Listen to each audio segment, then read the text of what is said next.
把时间交给牧师。我们一起低头祷告。天父，我们一起来默想这段耶稣的受难史跟我们的意义。主，求真理的圣灵引导我们进入真理，奉基督耶稣的名祈祷，阿们。今天我们是一年一度读经最长的，是读马太福音的耶稣受难史。那今天我要从2个角度来看，第一个是耶稣的死是一个替代性的牺牲。耶稣基督的死在替代方面有4个部分。第一个部分，耶稣基督是保罗解释，耶稣是上帝使那无罪的代替我们成为罪，好叫我们在他里面成为上帝的义。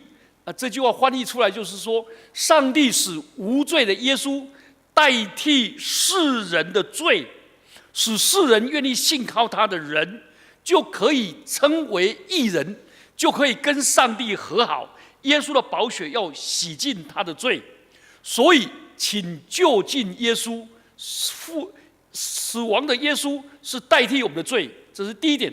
第二个，耶稣在十字架上，他没有穿任何的衣服。我们知道，衣服是人类犯罪以后失去了荣光，用来遮羞的。结果，耶稣基督连遮羞之物，圣经上告诉我们，他被罗马兵丁在那里赌博戳签，把他的外衣、腰带、鞋子、头巾都分了。最后连他内衣也用粘揪的分了。耶稣在十字架上代替我们受羞辱，使我们得着上帝的尊荣。所以耶稣基督不但为我们死，他给我们生命，他更是为我们受了羞辱，使我们这一些人成为上帝的儿女，万王之王，万子之主，成为我们的父亲，我们成为他的儿女，这是何等的尊荣！而且耶稣死了，埋葬了，又第3天从死里复活，升天。圣经上说，我们将来要与他，我们一受洗的时候，就是与他同死、同埋葬、同复活。将来我们要与他一同升天，一同作王。所以耶稣基督的死是一种代替我们受羞辱的死。第3个，耶稣的死，他头上戴着荆棘冠冕。什么是荆棘？当人类犯罪以后，亚当夏娃犯罪以后，地就生出荆棘和蒺藜来，所以地受咒诅，长出荆棘。被挂在木头上的也是备受咒诅的。耶稣基督代替我们受了咒诅，使我们得到上帝的赐福。所以我们每一次崇拜的时候，最后结束的时候，牧师都会奉三一之神来祝福，我们就变成一个领受神赐福的人。所有咒诅，耶稣基督受。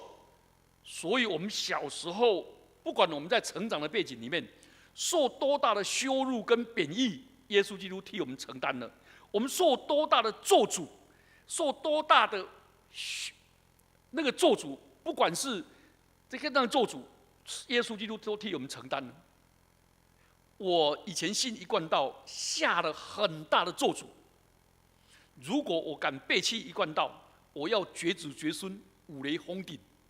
但是我从小也是到处一直都被咒诅，所以你们很难想象，我读大学1年级的时候，我身上带了13个更瓜，听懂吗？照理说台湾人16岁就要掏更瓜了。更瓜就是一个那个红丝里面弄的符咒啦，还有什么什么给什么神明咒 K 杯 K 囝啦，就一大堆符咒，就是16岁要拿掉了。结果我妈妈因为我要去从屏东要去那个淡水读那个淡江大学的时候，那时候在淡江文理学院，就给我挂了一堆啊，那个托理公的什么妈祖婆、戴德公什么什么，一直全部诸神诸佛都要保护我了。这个结果没想到我却信了耶稣，哇，他们受不了。哎呀，所有的咒诅都没有效啦。我最大的咒诅是什么？你知道吗？我的爸爸妈妈就哭啊，就说您这条的无去啊，您这房的无去啊，说我们这一房的没有了，为什么？我讲我那边死也在无去啊。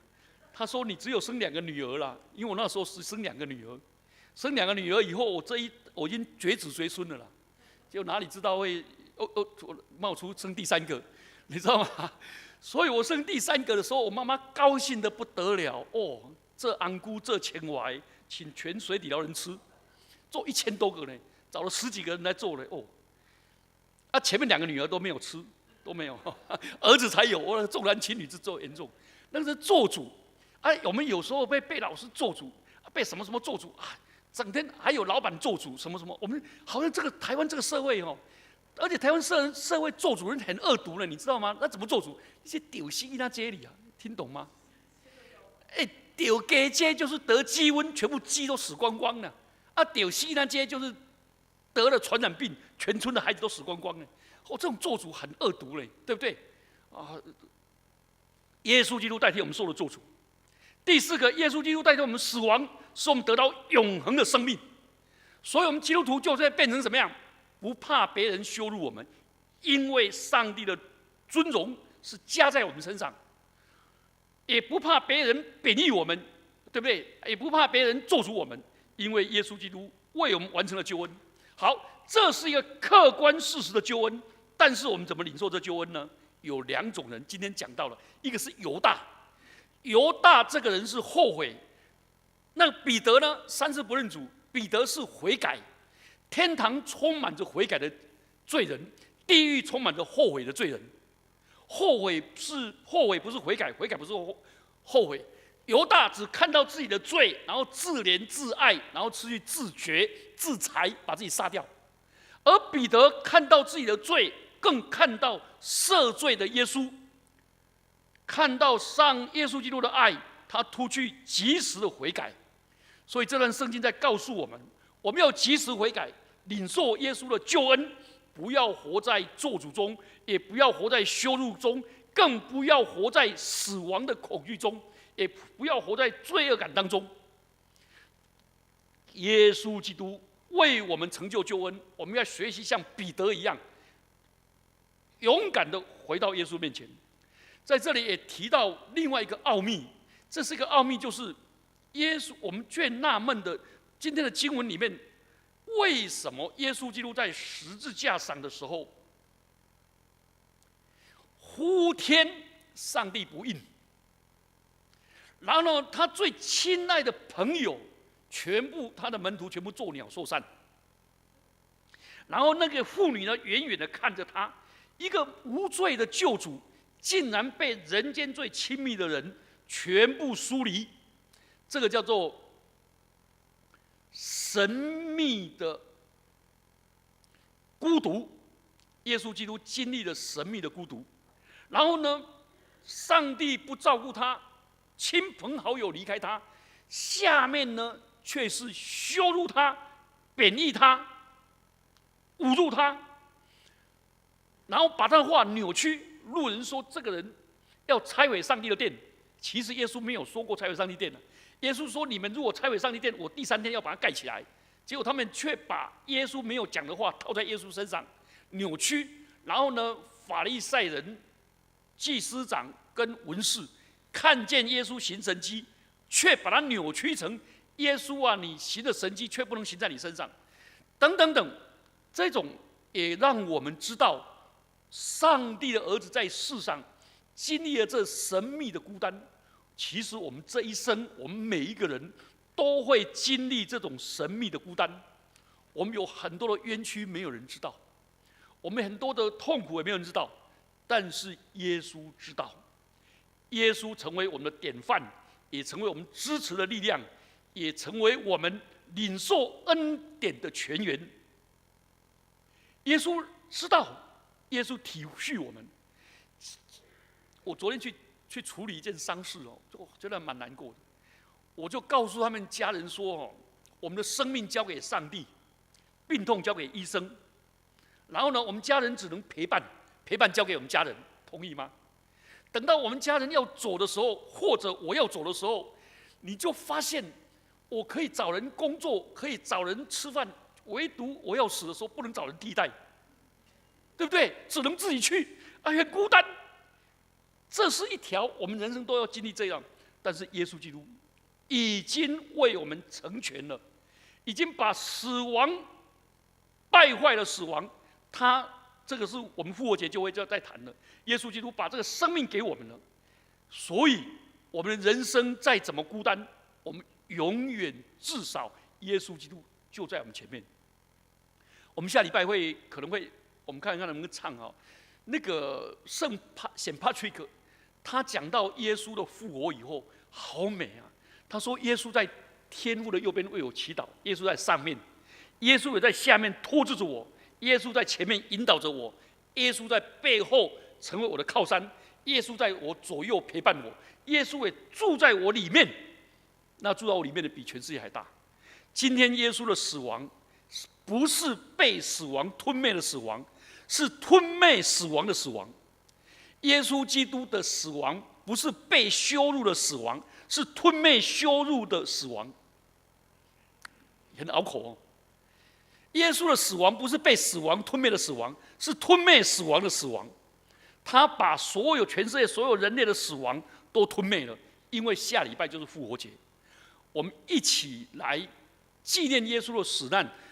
所以请大家注意，这个礼拜四晚上欢迎大家来参加，因为我们这个礼拜四晚上7点半，我们要来过一个很特殊的日子，就是犹太人的逾越节。我们要重演犹太人的逾越节。我把那个犹太人那个希伯来那个祷文，我翻成中文了，然后翻成中文加入我们的诗歌，然后过逾越节以后，我们再来解释耶稣怎么把逾越节的晚餐改为圣餐礼。